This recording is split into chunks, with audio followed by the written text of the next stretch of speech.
Hello everyone, कैसे हैं। तो उम्मीद होंगे कि आप सब बढ़िया होंगे और बेहतर होंगे और पढ़ाई कर रहे होंगे। तो इससे पहले मैंने आपको कुमाऊं क्षेत्र की बोलियों का अध्ययन करवाया था, यानी कि कुमाऊं क्षेत्र में कौन कौन सी भाषाएं बोली जाती हैं। तो जो आज का अध्याय है वह है गढ़वाल क्षेत्र की बोलियां, यानी कि गढ़वाल क्षेत्र में कौन कौन सी भाषाएं बोली जाती है। तो गढ़वाल क्षेत्र की बोलियों में कुछ विद्वानों के अपने अपने मत हैं। कुछ विद्वान ये कहते हैं कि जो गढ़वाली बोलियों का जो विकास हुआ है वह दर्द और खस से मानते हैं।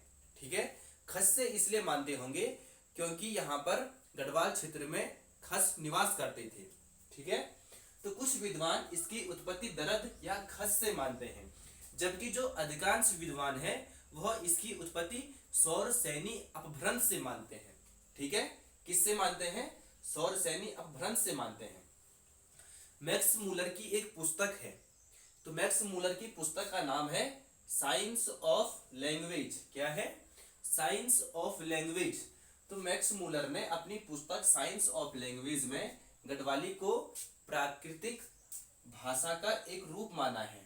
प्राकृतिक भाषा का एक रूप माना है। पुस्तक का नाम क्या है? Science of language. किसकी पुस्तक है? मैक्स मूलर की। ठीक है ना। नेक्स्ट, हरिराम धस्माना की एक पुस्तक है वेदमाला। ठीक है, हरिराम धस्माना की एक पुस्तक क्या है? वेदमाला है। तो हरिराम धस्माना ने अपनी पुस्तक वेदमाला में गढ़वाली और वैदिक संस्कृति शब्दों की एक सूची दी है। गढ़वाली और वैदिक संस्कृत गढ़वाली और वैदिक संस्कृत की एक सूची दी है। तो इन्होंने बताया कि गढ़वाली में कई शब्दों का प्रयोग वैदिक रूप में ही होता है। ठीक है ना।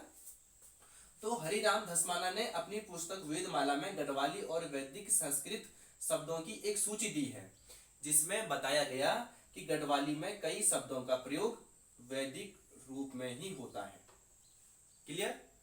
नेक्स्ट, बोली की दृष्टि से गढ़वाली को डॉक्टर ग्रियर्सन ने 8 भागों में इसे बांटा है।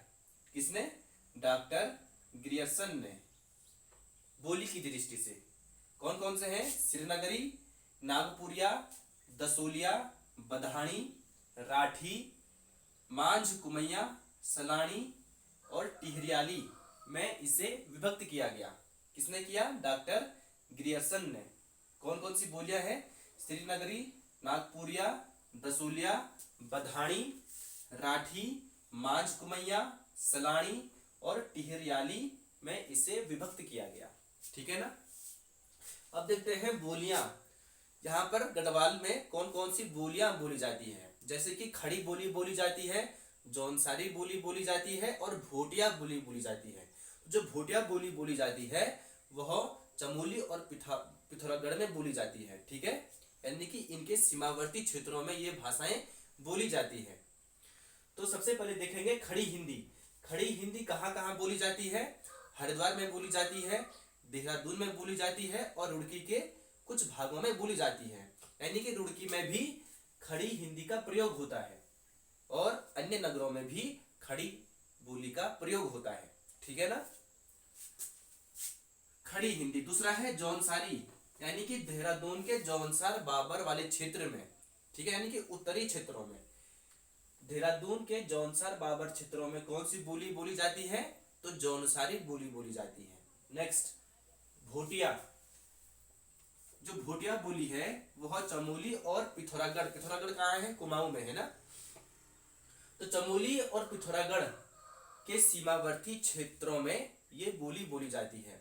चमोली में तो बहुत जगह ये बोली बोली जाती है, जैसे कि माड़ा में बोली जाती है, पीपलकोटी में बोली जाती है, गोपेश्वर में बोली जाती है, कुछ भोटिया लोग बोलते हैं। ठीक है ना। तो भोटिया बोली बोली जाती है। तो ये था आज का अध्याय। इसके बाद मैं आपको पढ़ाऊंगा गढ़वाली साहित्य पढ़ाऊंगा, कुमाऊनी साहित्य भी है, लोक गाथाएं हैं, बहुत सारी चीजें बची हुई है। तो इसको हम आराम आराम से कंप्लीट करेंगे। तो बने रहिए। धन्यवाद।